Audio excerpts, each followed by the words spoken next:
This is a level 12. It doesn't even have its energy element yet. It's doing so much damage. That was over 1 million. That's so broken. Oh, a smasher. Okay, all right. Wafer, just because it can crit with the team perk. 634 rounding up. It's so much. All right, so I kind of want to level up a copy for this, just so I can get the energy. But that's crazy. A level 12 should not be capable of doing this much damage to a smasher. We found a new use for our copper, lads. Oh, that's crazy. So I dropped out of the game to go and upgrade this. Didn't even level up the perks, just so I could get an energy copy. And I had to record this for the video. I don't have enough silver. Oh, for the goodness sake. I have 5 silver. I used to throw it out when I was close to a stack because, oh, you know, it never matters. No, you gave all of your silver to Yeet Crab. Oh, he was collecting silver. And now we can't drop materials to each other. So if I want to continue this video with an energy copy, I have to go farming in Plankerton. Plankton. All right, well, bear back. I was today years old when I found out there are no deserts in Plankerton. Shit. Yeah, this is why they disabled item dropping, is to force endgame players to go into a desert. Now, I didn't switch my loadout. Oh, you cannot make this up. All right, I had to load back out of that, but I did notice I was getting tier 3 stuff in that candy mission, so I dialed it back to a resupply in Plankerton, and hopefully we can get enough silver from this mission. Now, I am running Fossil Southie in the lead because I stand by the fact that he's best for farming normally, and most of the silver I expect to get would be from glowing animals. So I'm basically going to just look for the ore and try and snipe any birds that I can find. So it always freaks me out because that is not silver. It's been so long. I don't know if I've ever actually had to farm silver because back in my day, I had a friend Rosadonna who was way past needing silver when I was starting out. She dropped me 200 and that lasted me until I was using malachite, which was great. Thank you, Rosadonna. And while I am someone who always says you could just farm for yourself, that saved me a lot of time and got the game moving. So I don't know if item dropping is a purely good change or not, but right now it's definitely biting me in the... Now, it could be argued that because I'm focusing on silver, Fossil Southie might not be the right one for this, but I also stand by the fact that glowing animals would be like the primary source for anything I get. That and a storm chest would be great, so I'm going to look for any of those types of minigames that I can find, and hopefully be out of here soon. All right, just what we need. We got a boar, plenty of enemies around. We can throw down a little teddy action. We can not be able to start this. There we go. Get our target practice weapon ready to go. And hopefully we can recycle some items out of this. In fact, killing mist monsters is also nice because they can drop silver. Yeah, that was one of the things I had to figure out in my every item video, is that there's no sunbeam, bright core in any traps. All right, any silver weapons? I do see some silver, and I see a melee I might be able to recycle. There we go. How are we doing so far? Let's get rid of some of these extra weapons. Are we there? Can we craft an ancient launcher? There we go. 6 silver like it's nothing. Easy. And I killed a mist monster just for good measure. I did get some silver, so doing pretty well. You know, I was trying to leave this mission, but I just kept seeing glowing animals. I killed 3, this being the 3rd in the batch, and they just kept dropping me silver items. So if I do end up breaking this ancient launcher, it looks like I can almost craft a new one in its place. So I guess I'm a Plankerton farmer today. So in a recent update, the Ancient Launcher became voucherable, and a while back, I showed this video here, showcasing that this weapon does a ridiculous amount of damage, but not in the way that you'd expect. Its perks make next to no difference. It actually has a 0% crit chance and a 0% crit damage, only being affected by totally rocking out, and that video explains a lot more, but suffice it to say, ability damage is the key, and you can get millions out of this weapon with that specific loadout. But something I only really realized after that video went live is that it does that amount of damage at any power levels. So I am going to be running a level 35 Ancient Launcher, or at least as you saw in the intro, a level 12 for just a second, but I really wanted to get that energy damage so that we could be more viable in the end game. And these are all of the perks. This is the entire weapon. We're using basic durability, not leveled up energy. As you guys saw, I had to go to Plankerton just to get barely enough silver to make this work. And I'm going to go right back over this loadout just so that you guys know exactly what's going on. So because ability damage is the key thing in buffing this weapon, Azealia Clark becomes the #1 commander option because that 75.5% damage bonus goes straight to the weapon. And I am noting that it is ability energy damage. So I'm really glad that I sprung for the energy copy because it totally slipped my brain that this would not have been buffing the weapon correctly otherwise. Then Toy Rockin' Out, as mentioned, because the weapon has no crit damage and crit rating from perks or base stats. It's 0 and 0, much like the minigun, for example. You can run Toy Rockin' Out and crit more with that. Kind of crazy, and we take advantage of that plenty often. Subwafers to activate Toy Rockin' Out, obviously, and then Battle Beat, of course, to activate Toy Rockin' Out with traps and weapon kills. Resonant Frequency makes sense because we are doing energy damage, and she does buff this weapon. You got to be careful because it is not doing weapon damage. So a launcher hero like Demolitionist Penny, I know my tip jar is covering it, but her 17% would do nothing to this weapon. Not to mention 20% more anyway, and we are using Energy Siphon just to keep that shield up because energy kills will, give you more shield and make sure that she is always doing more because she is conditional on having 50% shield. Full credit to AS407, who I think is going to write a comment. I'm going to pin it, whatever he writes, because this was his build. He found out all of this and he told me shortly after the weapon came out. And then I made the video that I did. And then I've been sitting on this level 12 stuff forever because the event ended. I was busy and you couldn't voucher it, but we're back. And then I'm running Bomb Suit because, again, there's very little that actually buffs the weapon and staying alive is nice. So having extra armor definitely comes into play in this video. So yeah, that's how it works. Those are the weird intricacies, and thank you again to AS47, and let's hop into the game.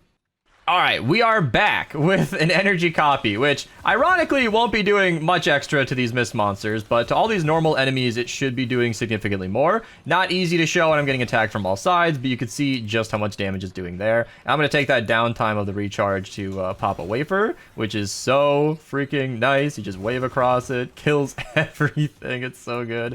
And then I want to make sure I don't overheat it like right there, because you want to make sure that bar is less than halfway, because it takes about 50 energy eyeballing it to trigger off that target attack, and then it does freeze once you aim in. So if you can gauge it properly, which I'm failing to do, you can make the most use out of it and get, was it duct tape? That's what I did all that for?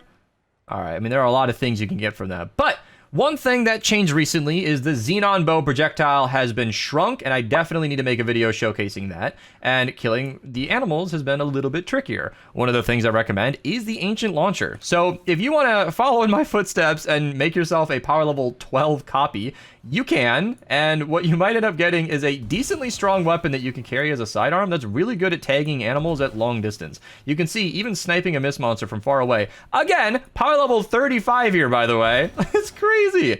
And that doesn't even really improve the damage because the weapon is doing ability damage based on your stats, which would be, if I can show it up here, the resistance up here, I think. Or is it tech? Is it tech? I think it's that one, 3,500. Normally, yeah. That offense and hero ability damage should factor into it a lot. But Tomatek, can you shed some light on why exactly ability brings it so much higher than offense? Ability is like I think it's just based on how they implement the weapon to somehow like pull from ability damage instead of the weapon's damage itself. Maybe it's just how they programmed the targeting thing. They didn't have access to weapon damage somehow.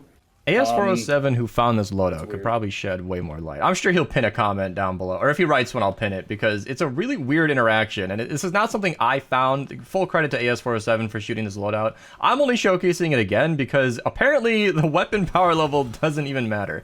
It's getting all of your damage from ability, which is weird, and it multiplies it in a strange way, and I'm all for it. I also accidentally supercharged Azealia Clark, so that's kind of a bonus. I'll take it. All right, so I like to show the trapping for these missions. Now, we cannot drop items to each other, so I've been trying to trap a little more efficiently when I do play, because I can't get an easy restock from people who farm more than I do. But I do play with a lot of people who maybe don't launch the game that much, so they just dump their inventories when I play. But I do want to sneak a couple of traps in. That's only to activate Battle Beat, she is going to be really effective in keeping Toy Rockin' Out active, which will allow this weapon to do more damage and crit more often because the perks make no difference. I probably explained this in the intro, but I'm recording things out of order. So the important part is the crit chance is actually 0, and the crit damage is actually 0, and the weapon stats basically don't matter for anything at all. That is how we can get away with such a low-level weapon, and that's why I had no problems bumping it to 35. Thumbnail and title is going to say power level 12, and the first 50 seconds of this video makes that not clickbait, but I really wanted energy just so that it does a proper amount of damage. Instead of half damage to an elemental target, 75% is a bit more, and it allows me to retain more of that original damage while still making a fun and entertaining video that's true to what we're basically doing. It doesn't need to be level 12, it's just hilariously low level weapon versus the enemies. If you guys want to start it, I'm ready to go.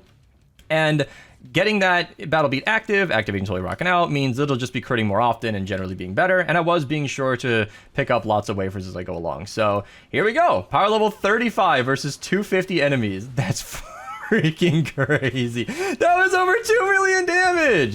That's so much. This is crazy. I know these guys aren't like necessary to kill, but yeah. Something to note for those who haven't used the Ancient Launcher in a while, a little reminder, it is an implosion, meaning it will blow up on the target like an internal detonation. So it does not have any splash damage that I'm aware of unless you use the left click, which you should probably never do, at least in the current version of this weapon. Yes, you can walk up, and I did build nature in a fire zone. Oh, my head.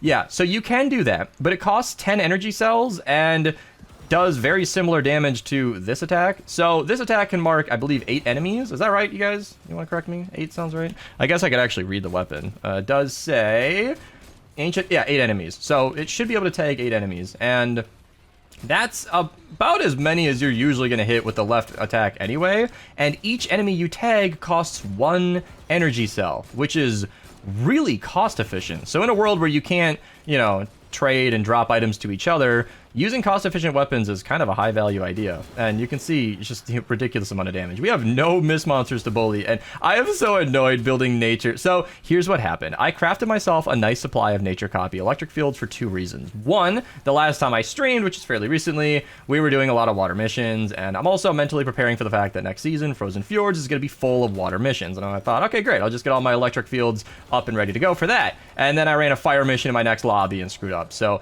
this is the best way to take out a Smasher now. Frozen is awesome. I don't think that's floor freeze Frozen. That's probably someone running Zenith. Is he bugged? So you can mark both. And here, let me pop a wafer just so we can do some damage. Going one at a time. 2.2 million.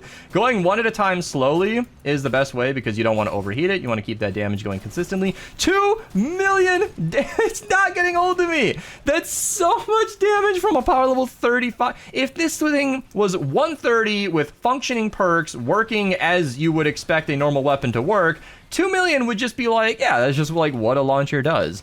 Even if that were the case, 1 energy cell for 2 million damage goes right through the Riot Husky, by the way, is ridiculous. That's so crazy good. There's the wafer, sorry, that's the Toy Rockin' Out active from Battle Beat. And the more enemies you mark, it does not use more energy. So getting both smashers in one hit is ideal there. I don't know if Zaku is helping or if that was traps, but it did overheat anyway. I gotta be more careful because you can see it jumps up to a little over 50. Maybe it's 55 when you use it, but that's crazy.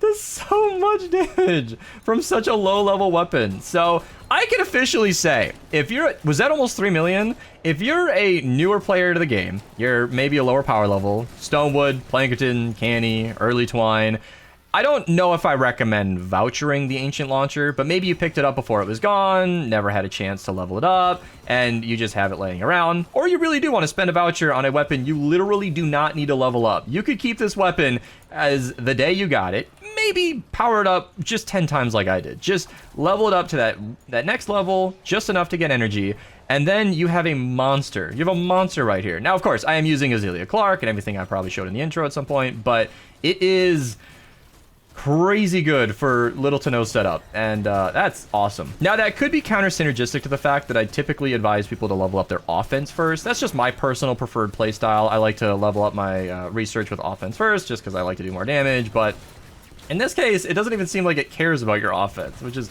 nuts. Absolutely absolutely nuts. I am just sniping smashers right now with little to no effort. And mind you, this will be extremely effective once flingers start spawning in. So they stand far back, they attack our defense from far away. They're generally very annoying to deal with. Xenon Bow did a great job, Pot Shot, Wrath, these things are nice. So yeah, I keep overheating even though I'm really trying hard not to. Those are typically good weapons to use to take care of flingers, long range targets, in general, stuff like that. But the Ancient Launcher works great for that. I mean, standing in the storm is generally ill-advised, but you can just stand up here, pick off targets just by looking at them. You don't even need to like zero in on a specific point and then shoot at the right time. You just look, aim in, shoot, overheat your weapon, lazily, you know, run on over here, meet him at the door, and greet him. Oh my gosh, look at that damage. Which weapon are you using to stun them? Is that the, oh, the vacuum tube bow? Is that stunning the enemy? Because it looked like they were stunned. I know vacuum tube weapons can do that, but I actually don't personally know if the vacuum tube bow can stun enemies. Because the vacuum tube bow is already insane enough. I need to make a video on that one, no less.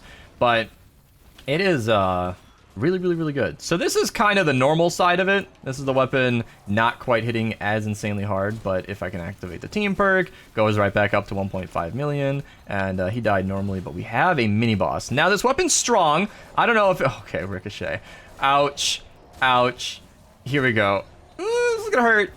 No, it's not? Okay. We're just not gonna have any downsides to that. Let me revive the teammates in range. Okay. It's not actually range damage, technically. It's ability damage. It's ability damage. So Ricochet, I'm safe against. Oh, I wonder if it cares about smokescreen. If I remember my previous videos, I don't think it does.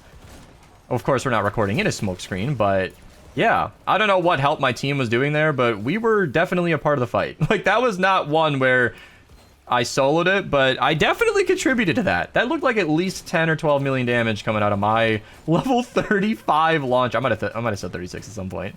This is ridiculous. I can't get over it. I can't get over it. This whole video is going to be me gushing about a super low level weapon doing way too much damage. And it looks like it's great for crowd clearing. I mean, it's capped at 8. It's capped at 8, but hey, if you're hitting 2 million on every target, especially since we're running energy, it's more consistent versus the elemental targets, to be able to rip off, let's see, 2 million times 8, 16 million damage with 8 energy cells, and it's targeted specifically, like, that's really nice. That's not just like everything in range, it's everything you specifically looked at. If you were really smart about it and tried to specifically target certain targets, you could, you know, go to target and have a great time. So, yeah.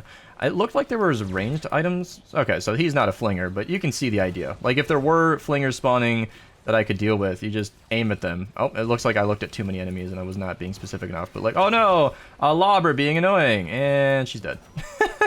Now, it costs a lot of heat. That's really what it is. The bar on the right of my reticle is heat capacity. It's a heat capacity weapon, and I think I called it energy earlier, but it does take a lot of heat to target one enemy, so it's going to put you on cooldown. I haven't said this at all, but it's been implicit that, like, I could use 2 copies of these. If you wanted to dual wield these and go all out, you definitely could. However, my time in Plankerton was only so fruitful. I have 10 silver on hand, and durability is not functioning visually, so I don't actually know when this thing is going to break, and I was afraid that I might break this in the recording, so I farmed back up to 10 on top of the 11 I used to craft this weapon, and I was aware of the fact that I might have to recycle this just for the 1 silver it would get me to allow me to craft another one. It was that tight. So dual wielding this, literally not possible right now, unless I went and got 1 more silver, but I could use a power level 12, which, as I would say, would be about the exact same damage versus these physical enemies.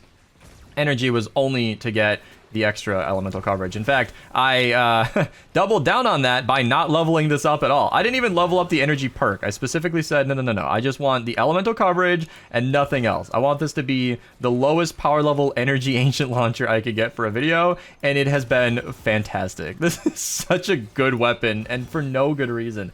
I have no doubt they will fix this. I have no doubt in the future this weapon will be required to be leveled up. And honestly, I don't even mind it, because I think this weapon with proper perks, with a crit rating perk, a proper crit damage perk, I think if you can level it up and your damage stat can be applied with a totally rocking out loadout, it might actually do more damage than what we're seeing today. But this is pretty cool in the meantime. Thank you guys so much for watching. Subscribe if you're new. I'll see you guys in the next one. Members get early access to my videos, though I haven't been recording too much in the last few months as of the day that I'm posting this, so that might be hit or miss. But if you do see some videos queued up, you can become a member to see those early, but everything goes out for free eventually, so it's not required. And that's it. I'm out of here. Goodbye.